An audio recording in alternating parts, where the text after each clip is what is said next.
While communication is common sense, it does take a lot of practice for it to seem natural and to seem genuine, and this will help build a rapport with your clients. Actually listen to your patient. They've got the information that you want to find out, and you can treat them best from listening to what they've got to tell you. Communicating with patients and going alongside them in their walk, whether it be 2 hours or whether it be 2 years, it's a really big privilege. If we don't have that trust or rapport with that patient, they just won't tell us the answers, and therefore we might not be able to diagnose them correctly. And the doctors might not emphasise the units, so if they say milligrams and you may have thought that they said micrograms, you can create a 10 times or 1,000 times bigger dose. They can have falls, they can be back in hospital, they could get infections, there could be all sorts of issues. They might actually be malnourished because they can't feed themselves, they can't look after themselves. If I say grab a seat, some students will literally pick up a seat and hold it and then wait for the next direction.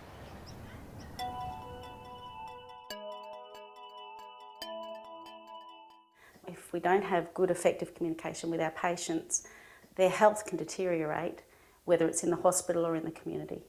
Communication is one of the most important parts of the role. So it involves verbal communication, particularly with the doctors. Children, of course, have a lower level of communication than what adults do. It's very important for us to realise that and to get down to their level. You spend 10 to 12 hours a day with this person, so if you didn't have good communication, it would be a nightmare to come to work, and it just makes the day go a lot quicker and be more enjoyable.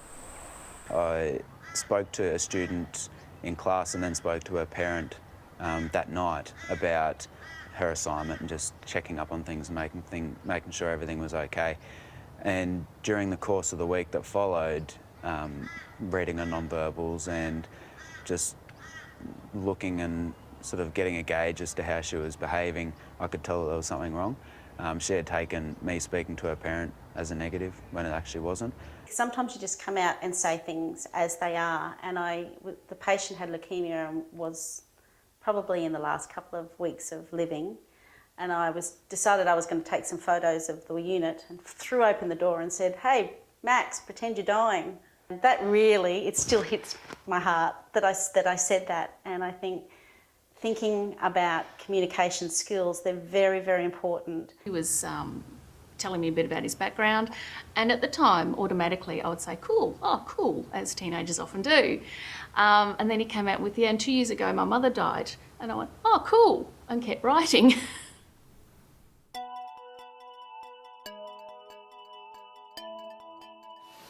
What I like to do is actually front up ask them the question, does that make sense? Is that clear how you'll manage medications and your pain once you go back home? I'll give 30 seconds of explanations, and then as soon as I've finished that, I'll just fire off random questions to students to make sure that what I've thought I've got across to the students they have actually picked up. Sometimes it's better just to sit down and ask questions to clarify and repeat, to get them to sort of say, now, what would you do in this situation?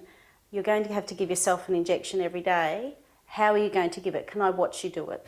I will always summarise at the end of the session the main points we've gone through. I'll often write them down, they can take them away with them. Sometimes I'll also ask them, how are you going to implement what we've talked about?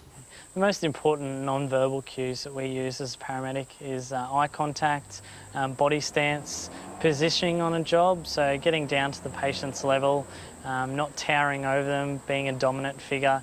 You want to actually be on a level playing field with them. We have words like finish, more, if I want something more, or help.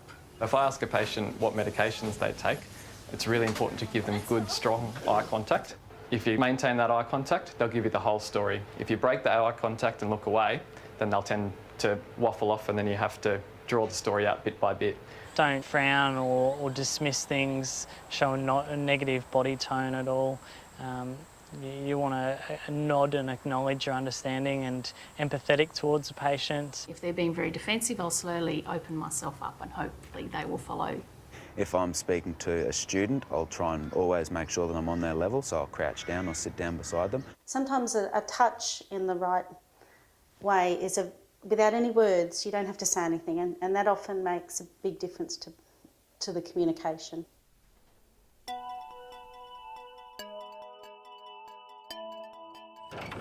I was a bit upset that we didn't get the patient back, but my mentor sat me down and told me the patient's quite elderly, that we did everything we could for this patient, but we just can't save everyone. I've had to do a number of child safety notifications, and they can be really upsetting. And it's very important for me to release that emotion as well, and I do that through reflection, through diary writing and through peer supervision. Yeah, I do find it important to reflect back on, particularly difficult interactions, and I like to share it with other colleagues. So telling the story, getting their perspective, seeing whether you've done the right thing, that's really important. And just being able to say, hey, have you experienced this as well? Yeah, I had that the other day. Or, how did you deal with that? Oh, this is how I went about it. Oh, that's a great idea. I might think about that next time.